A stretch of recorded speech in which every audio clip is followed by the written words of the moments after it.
Welcome to the Unit 1, Eras 1 through 3 test review.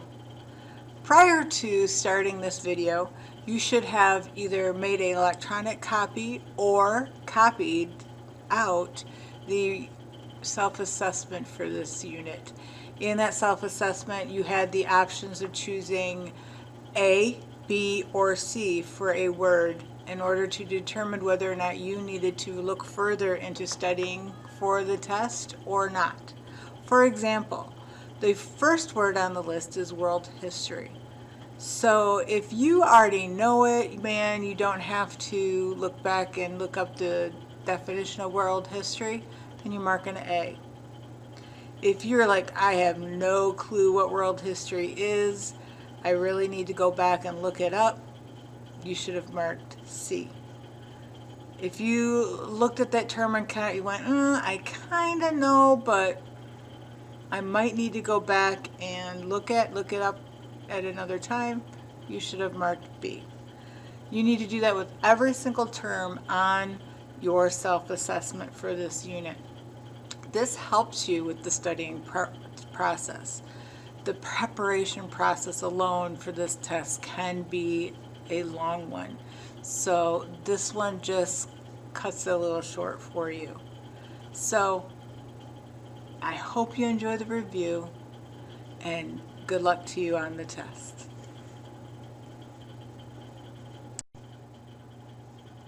World History, Era 1 through 3 Test Review Foundations. You'll need to know the continents and major bodies of water for this test. Here's a good map for you to study. Please make sure you know exactly where all the continents and bodies of water are in the world. Here's another good map of the bodies of water. Please do not forget the Southern Ocean. Here's a list of the things that you need to know for the test as far as your mapping. Please make sure you know the locations of Africa, Antarctica, Asia, Australia, Europe, North America, and South America. Please also remember the bodies of water: the Atlantic Ocean, the Arctic Ocean, Indian Ocean, Mediterranean Sea, Pacific Ocean, Red Sea, and the Southern Ocean.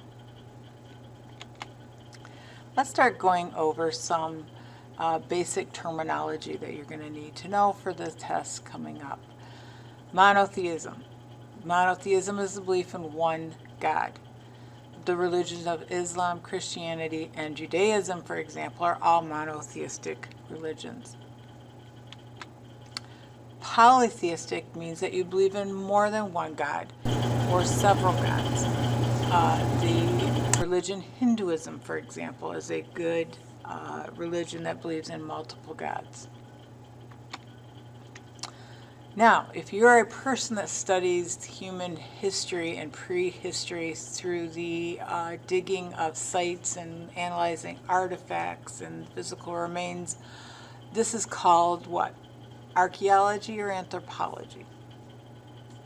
If you chose archaeology, you are correct. The study of human societies and their cultures, this is called archaeology or anthropology. If you chose anthropology, you are correct.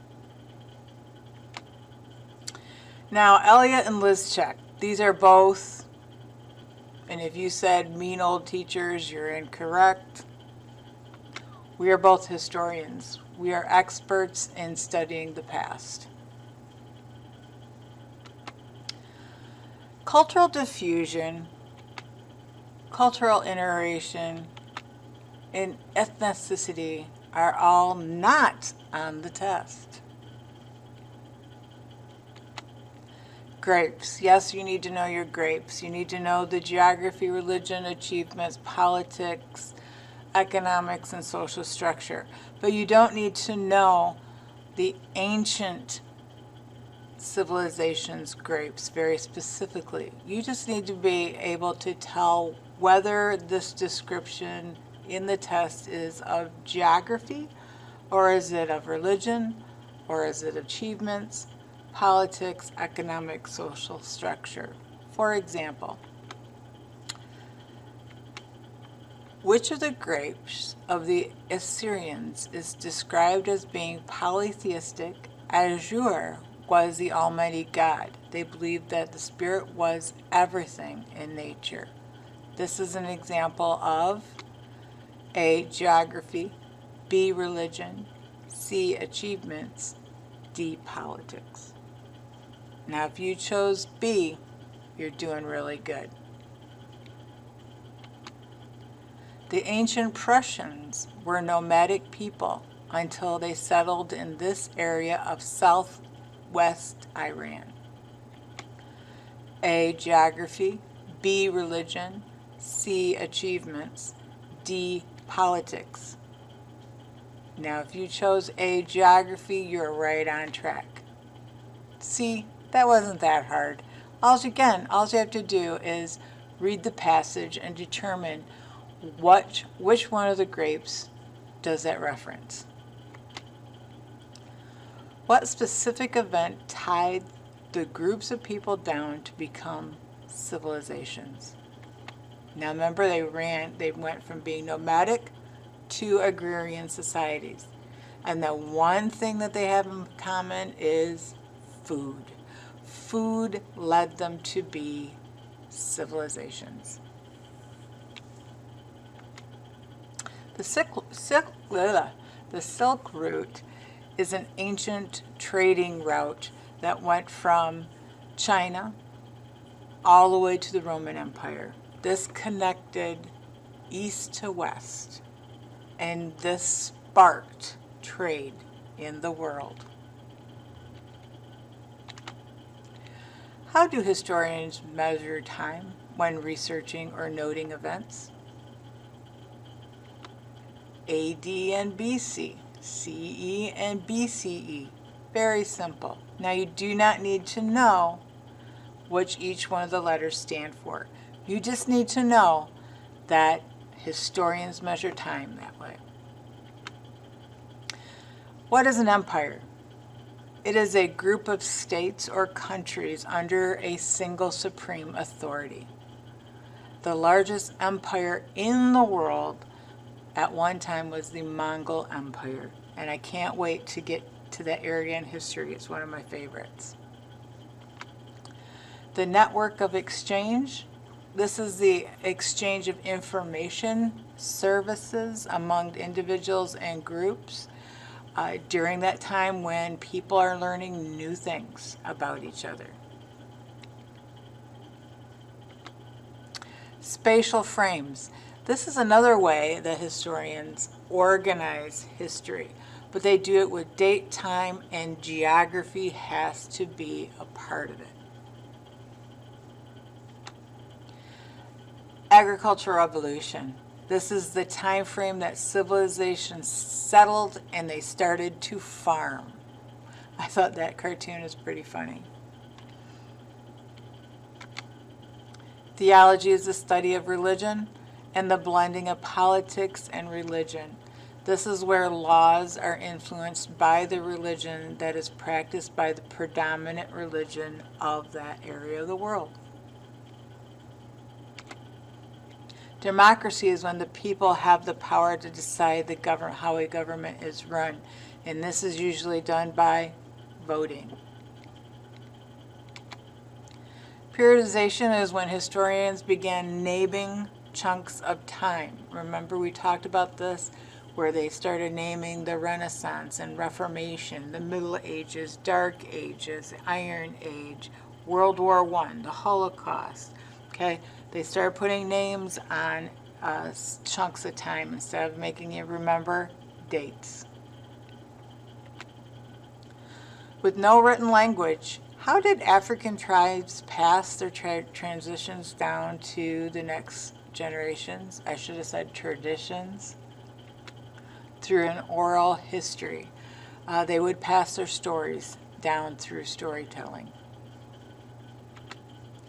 Afro-Eurasia. Remember that first week we were talking about that supercontinent and that area that had the connection of Africa, Europe, and Asia? That is known as Afro-Eurasia. Classical civilizations. Classical civilizations are when we talk about our Greek and Roman times. World history. We're finally getting to my favorite history. It's the study of time between prehistoric times and present time. And again, we're not studying U.S. history, we're studying world history. Hunters and gatherers.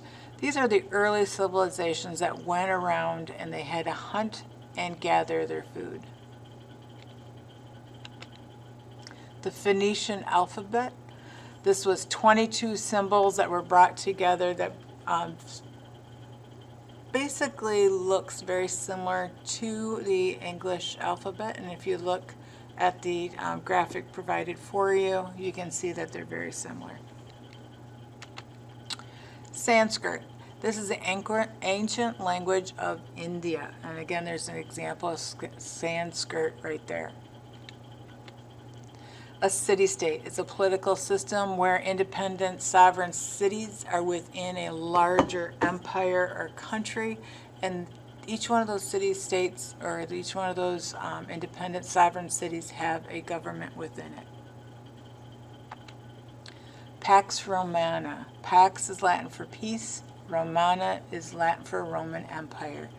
This was a 200-year period of time in history where the Roman Empire had peace. And that is it for our review. The test itself is going to have a matching section. So you have about 10 questions that are matching, about 15 multiple choice questions.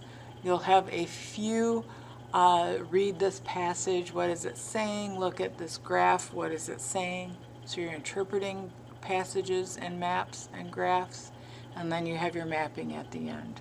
Now, if you have any questions, please feel free to give me an email at slizchek@kyleschools.org. And good luck, and guess what? The test is on Monday.